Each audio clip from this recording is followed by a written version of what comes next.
Thank you. Vijana, I'm so happy again to be here, but I just want to introduce briefly those who have joined me here, the youth, the young leaders. I'm here with Honorable Caleb Amisi, MP for Saboti. Babu Owino, the longest serving Sonu Chair, MP for Embakasi East. Kanini Kega, MP for Kieni. Senator Aji Ngugi. Walikuwa hawataki yeye aingie, walikuwa nataka watu wengine, mimi nikamwambia huyu ndio anatosha. Governor Hassan Joho, Madam Priscilla Nyokabi, Mheshimiwa Dennis Waweru, Jane Wangui, umeona hapo, John Michina, tuko hapa na Jafeth Morocco, kile baba wali away, Alex Matere, Stano Kimure, Edwin Sifuna, and my long-standing friend S.K. Macharia.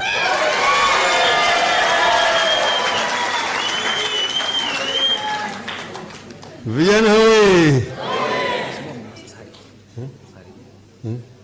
Oh, Abdul Samad Sharif Nasir, MP for Mvita in Mombasa.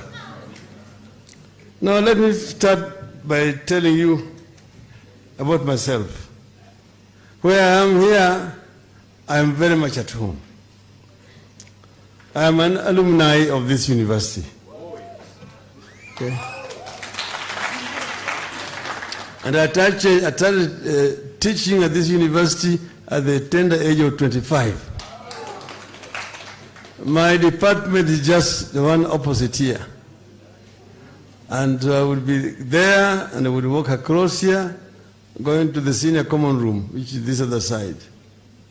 So therefore I'm so happy, and I've actually given talks in the Taifa Hall and even this hall so many times. And therefore I'm at home. But I will tell you later on my story, who is Raila Odinga. Let me respond to some of the issues that have been raised. The first, I will not necessarily do it in chronological order because some of them were basically were repeated the others. The issue of youth, 30% jobs, and you see, it's not just a question of 30%. You're talking about a government of the youth. I believe strongly that we need to make use of the youth energy that we have in this country. And as you rightly quote the figures, over 70% of our population are below the age of 35. That is a motive force. So the youth can be either a blessing or a curse, depending on the way you make use of them. For now, up to now, the youth have been like a curse because they have not been given the requisite tools to be able to contribute properly to the society. You know, if you don't give them education and necessary skills, they become a drag on the society.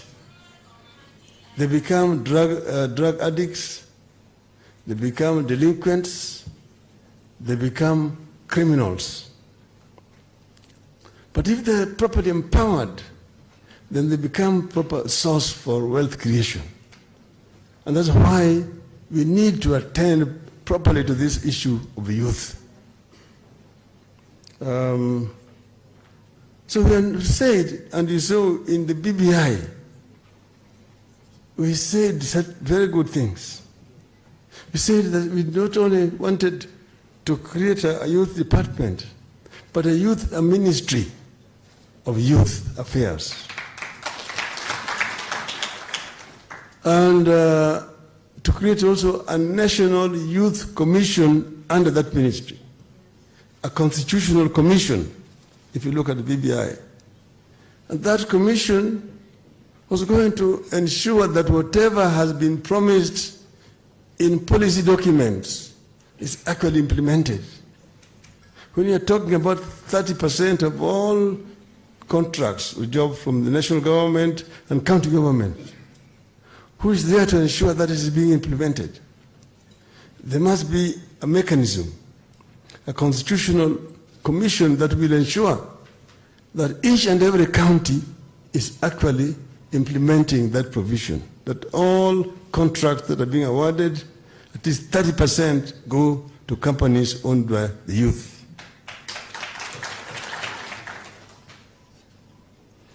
And it talks about mentorship for the youth and like having the youth summits for the youth. Jane should have told you here that when I was a prime minister, I had round table with the business community and I had also a round table with the youth. That was being held quarterly. And it was being held religiously quarterly, so that we can be able to get feedback from the youth. What are the problems that are affecting the youth, and how are we doing? So they don't need to be convinced. It is something that I've already tried before, and therefore it will be part of my policy.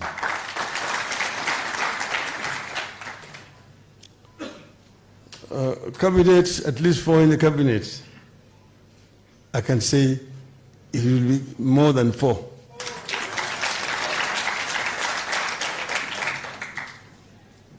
And then the third point that he made, the fourth point, was corruption. Corruption is actually killing this country. You had President Uhuru Kenyatta saying that 2 billion shillings is going down the drain on a daily basis in this country. That may be true. But you see, he is helpless to do it. Because to do it, you need to actually revolutionize the government and carry out major reforms. We did it when we came into government with President Kibaki in 2003. When we came to the government, we found a bankrupt economy. The government was under collecting revenue. They are collecting a total of 200 billion shillings on a 500 billion shilling budget. Means that 300 billion shillings, they were depending on the donors, international community. So when the donors closed the taps, Moi had no other reason but to agree to those conditions, to agree to opening up, repealing Section 2A to allow for formation of other political parties. But then, when we went in, we thought seriously about it. And this trick I also later on sold to my friend in Tanzania, the late John Pombe Magufuli. The government is revenue and expenditure. So what did we do? We looked at revenue collection. They're under-collecting. The rates were also very high, and therefore the government did not have sufficient funds. You look around. the customs officers, the Kenya Revenue Authority officers, those who are collecting income tax and so on, and the procurement officers are the boys in town, the ones who are purchasing apartment blocks, the ones who are driving the latest model of cars, they're the ones who are building castles in the rural areas, the ones who are building high-rise buildings in village markets, and so on.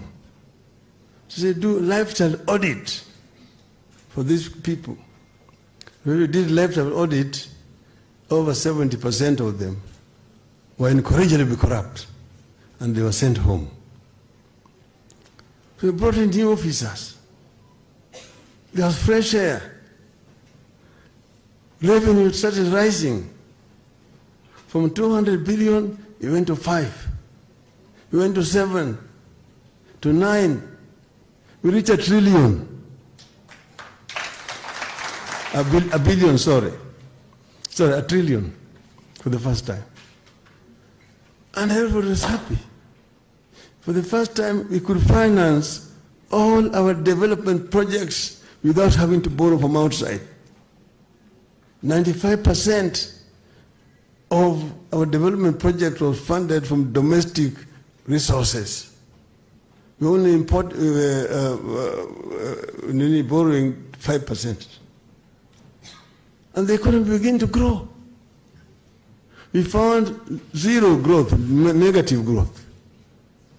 It went to 2%, to 3%, 5%. We reached 7% rate of growth, the highest since in the history of Kenya under that regime.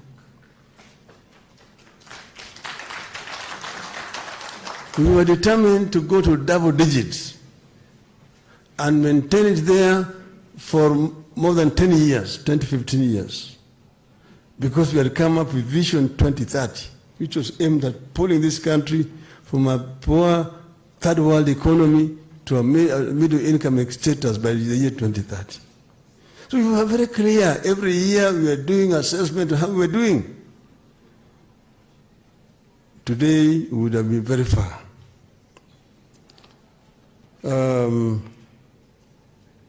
The issues of COVID and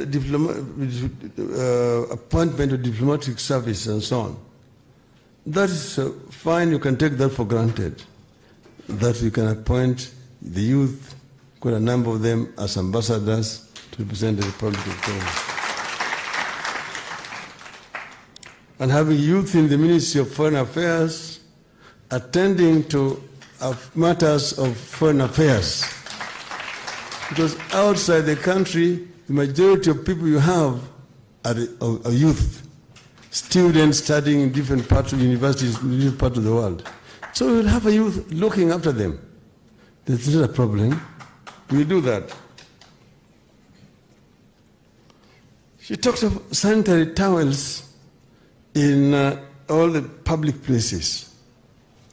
This is something that you remember in our government with Kibaki. We started with sanitary towels in schools.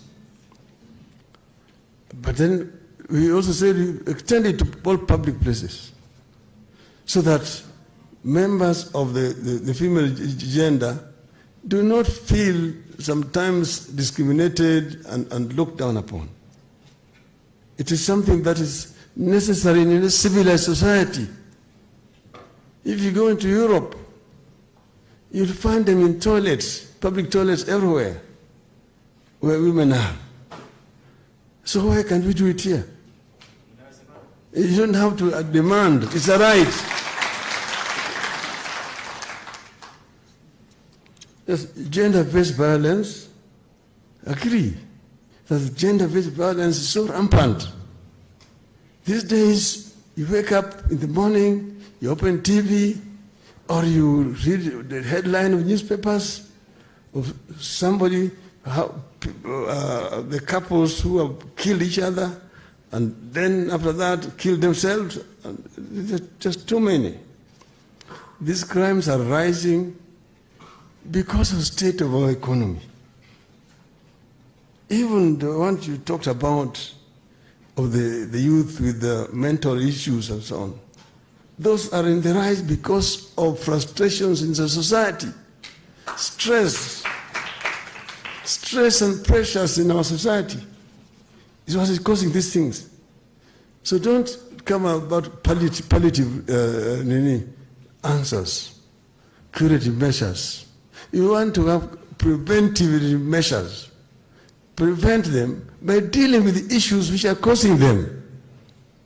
Rather than saying, expand Madari or build another mental hospital. No, you want to close them.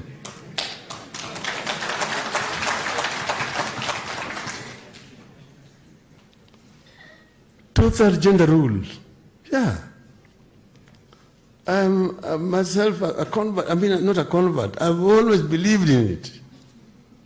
I always believed that no society can grow if half of the population are not working and dependent on the other half. And these are a part of the population that is productive. I've lived in Norway, where I was forced by circumstances to flee into exile. And you need to go and look at how Norwegian women are making contribution to development of their country. Why can't we do it here in our country? You're talking about representation. And I've told my people that, look, we must come up with affirmative action to deal with the issue of gender. Why? Not because women are unable, because men will tell you, why can't they just stand up and also go and run as like men? They're able people. Why? But I tell them that there are certain historical factors which work against women. Number one, because of marriage, women are forced to leave their places of birth and go to other places where they were not born. A woman was born in Gatanga, in Muranga, and she goes and gets married in Mathioya, up there. And she wants to run there against a man. That man knows he's here. He grew up there. With this one here, we used to play together as children. This one, we were circumcised together. This one here, we used to have cows or goats together. This one I call my auntie. This one here is my grandmother. This one is my father, my cousin, and so on and so forth. But the woman has left those kind of relations where she was born in Gatanga. Her brothers, her mothers, her fathers, her parents, and so on are all there in Gatanga. So she's come to a strange place. The only person she knows there is her husband and her immediate in-laws. So the field is not level. If you were a man, you came from Mathioya and went and ran against her in Gatanga, you'll have problems. She'll beat you. That's why we must come up with affirmative action when it comes to representation at the county assembly and the National Assembly. So I don't need to be convinced. That's why we put in the BBI. And I say that if you don't do it here, you do an election 2022, the results are not going to be very different for reasons that I've already mentioned. I believe in this. And this is something we're determined to resolve, irrespective of what the court did with BBI.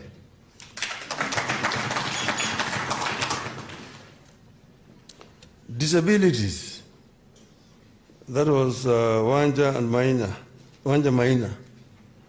I've dealt with Andrew Mbudhia and Solomon Kuria.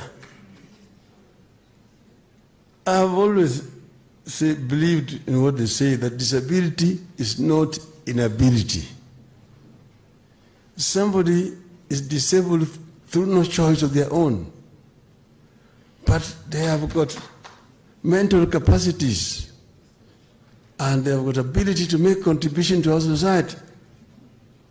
First, we need to change the attitude of the people that would look down upon people with disabilities. and make the environment disability friendly. In terms, for example, when buildings, you must have ways through which people with disability can get into buildings without problems, and so on. Even workplaces, mind the people with disabilities, and then include them in society by giving them responsibilities.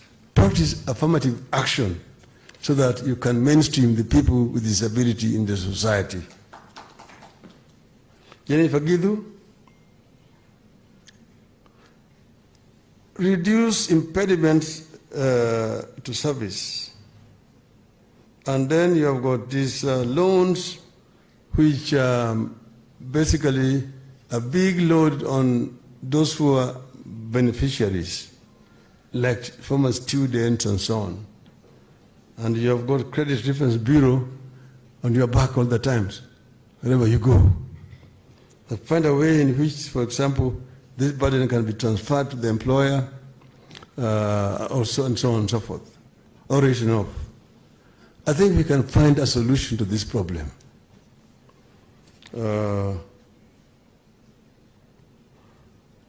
The AGPO, access to government procurement opportunities, the 30%. I've already talked about that. Crime and abuse, mental health and drugs, I've already talked about that.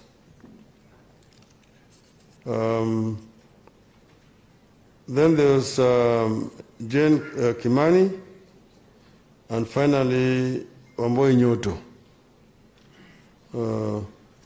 This issue of post-election violence has been mentioned, it's been casting across, and I'm going to finish with it.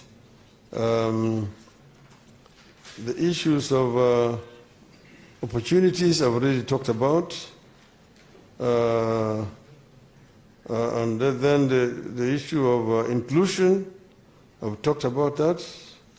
She talked about issues of illegal arms, cattle rustling, violence, which actually make life very difficult in our societies. Things like cattle rustling are basically things which are primitive, and you don't need to have those things in civilized society. It is the issues of lack of opportunities, and that is what is causing this violence that you have. And it is something that can be solved when you create more opportunities in our society. People don't just have to depend on pastoralism or cattle rustling. Give them other opportunities for income earning, and you can mainstream them in the economy. And then also have, like in those areas where you've got pastoralism, water and pasture is a major issue. During the droughts, there is no pasture and there's no water. They have to trek very long distances. In the process, some of their livestock die. Then now, because that's their source of livelihood, they have to go and raid other communities in order to be able to get livestock back to, so that they can continue their style of life. But you need, for example, to get water and feedstock for these animals. And you know, in those areas where you have got these problems, when it rains heavily and there's flooding. But most of that water then runs away into the ocean, which does not need water. So what you need to do is do water harvesting. Construct big dams and ponds and ponds to harvest water when it is available in abundance. And so that when the drought comes, at least water is available for these animals. And then also find a way of getting feedstock available so that you can be able to supply this feedstock to these people when there is no pasture that time. That is the permanent solution to this issue of cattle rustling in our country. Finally, now let me turn to post-election violence. PEV. And we've had it. Oh yes, my attention has been drawn to, I meet a very important person here, my long-standing friend, and is also the one who is in charge of diaspora. He's been in charge of diaspora from my ministry, and he's been also our representative in the United States for a very, very long time, Mr. John Maina.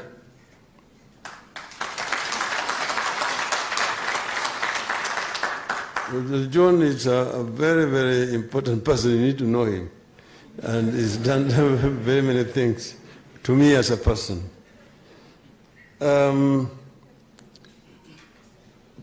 Post-election violence must be avoided at all times. But we need to know, why do we have post-election violence? Post-election violence happened because of how we do our elections. You see, but then there are people who take advantage of how we do our elections to deal with what they consider to be historical issues. But some of them are basically criminals. Yesterday, the day before yesterday, as we were coming from Nyahururu and Nakuru, we flew over, after Naivasha, as you're coming next to Longonot, around Maimahiu.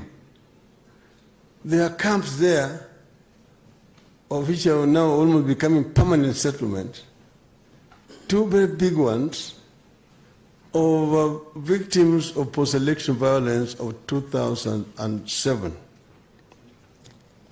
These are people who were relocated. Their farms were taken by other people who are who are living around their farms. Were invaded, some of their relatives were killed, they were forced to flee where they were staying, and they were now brought here and given some open land there as temporary shelter as they are waiting to go back to their residences. This has not happened up to today. And there are big families, the big communities, we go and look at there. It's a shame on our country that such a thing can be happening, because we've been unable to come up with a solution to that problem, facing it, because the people who invaded their farms are known. They are staying in those farms. So it's not only enough to say, oh, CISIT may reconcile this community and this community, but we are not taking measures to do restitution so that the people who are chased away are allowed to go and resettle back in their farms. We must face the facts in this country and deal with them. Now, but back to why. When, and this is why, you know, the basis of the handshake. Me and Uhuru, when we met, we had long discussions. First, it was very difficult. Oh, you called me a drunkard? But you also called me Kimundumuguruki. So after a long time, we had very, very frank and open discussion. At the end of it, we agreed. For the first meeting took 13 hours. The second one took 6 hours. So we're meeting for 19 hours. Then we agreed that we resolve these issues. And we looked at where we came from We took a journey down the memory lane. Where did we come from? We realized that, this country, which was created by the British after the Berlin Conference, is a divided society. But we go back to the struggle. How did we struggle to become the Republic of Kenya? Not far away here, you've got what they call Hariduku Street. Not many people understand who Hariduku was. Hariduku was a worker in town here and led a demonstration against colonial oppression. Many people were killed there in that spot, around that police station there. A lot of blood was shed there by the colonialists shooting people. Hariduku was arrested and banished and taken to Kismayu.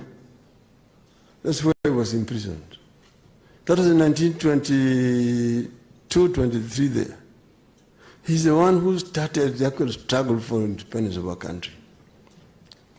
After that, many organizations were formed, the Kikuyu Central Association, the Luo Union, and all this and that. And then Jomo came from Europe in 1945 and took over the leadership of KAU, Kenya African Union, and revolutionized it. And that's how now he drafted Kina Jaramogi Oginga Odinga into it. And then the struggle for liberation started, land issue, Pacific Central Province. And in 1952, they were arrested and taken to prison. Then they were there. In 1957, Africans were for the first time elected to Legico. In 1958, Jaramogi said here in Parliament, Legico then, that, Mr. Speaker, in the heart of hearts of the African people, Jomo Kenyatta and all those who were arrested with him and detained with him were and are the true leaders of our people. Their continued detention offends the consciousness of our people. That was that time.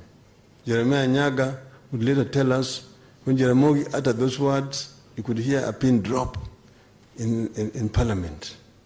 Some Wazungu said, Mau Mau, Mau Mau. They did not believe Jaramogi would sleep in his home. But then he came out. He was opposed by many, there were 14 Africans. Only one of them supported him, Masinde Muliro. The rest opposed him for fear of the colonialism. Kiano said, Julius Gikonyo Kiano, that those people were leaders at that time, but they were not elected by anybody. We are the elected leaders, so we are now the leaders. So Jaramogi challenged him to a meeting in Fort Hall, now Muranga, and he did not accept. Jaramogi addressed a rally in Kisumu and they supported him. Here in Nairobi, they issued a statement supporting him. Mombasa, Eldoret. Then they now came the groundswell. Uhuru na Kenyatta. Uhuru na Kenyatta. But then Jaramogi came and told him, it is not Uhuru na Kenyatta, it is Kenyatta na Uhuru. That we release Kenyatta first, then we get Uhuru. Then the governor called Jaramogi to State House and told him that Kenyatta is senile. He's too old, he cannot lead the country. We have got a message from the Whitehall in London that you should agree to become a prime minister and form the government. Jaramogi refused. He said, no, Kenyatta is just around here in Maralal. Release him to come and lead us. The other leaders at that time, because there had been an election, agreed to form a joint government with the colonial government. That's how they became ministers before independence. Go and check in 1961 and who they were.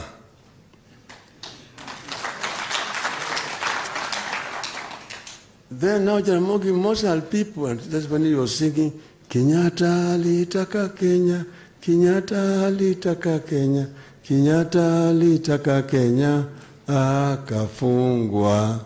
Asante, asante Baba, asante, asante Baba, asante, asante Baba, kwa kufungwa.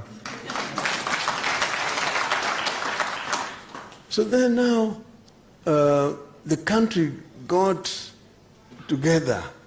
You did not think of us as Kikuyus, Luhos, Kambas, Kalenjin, and so on.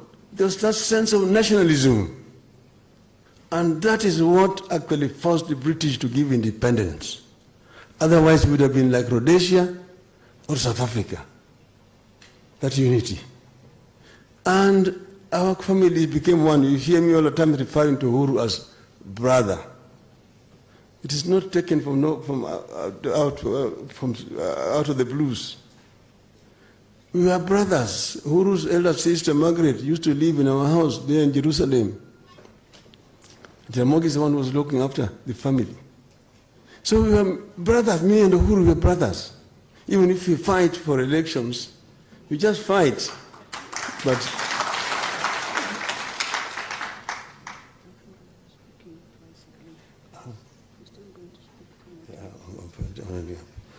so we have been brothers. We are brothers, and so what I'm saying is, the answer to post-election violence, because you see, us we did not do physical violence. Demonstrations are allowed.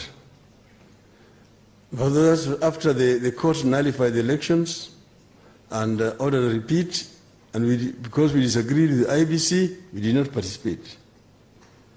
And because we believed that we had won the elections, we went to Uhuru Park when they went to Kasarani. And then now we had that stalemate. And we sat together and we resolved it as brothers and agreed that Kenya is bigger than both of us. Therefore, we bring the people of Kenya together. We said, let us go back to where these people started, Jaramogi and Kenyatta, when the people were united against alien rule and brought us together. If we start from here, we can move together, and this country can be united. And that is why I'm going to be talking to you from that position later. I don't want to go there. And we agreed that we will ensure that never again will Kenyans fight after an election.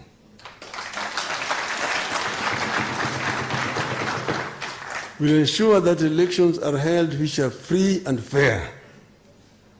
And these coming elections of 2022, if Uhuru is the president, I can assure you it will be very free and fair. Because Uhuru is as committed to the handshake as I am committed.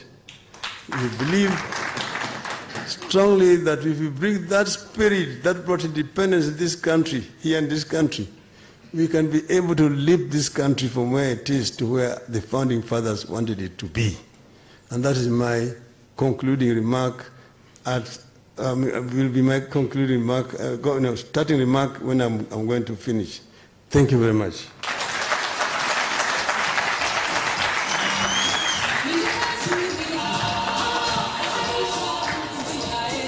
Wapi nduru, wapi shangwe na vigelegele.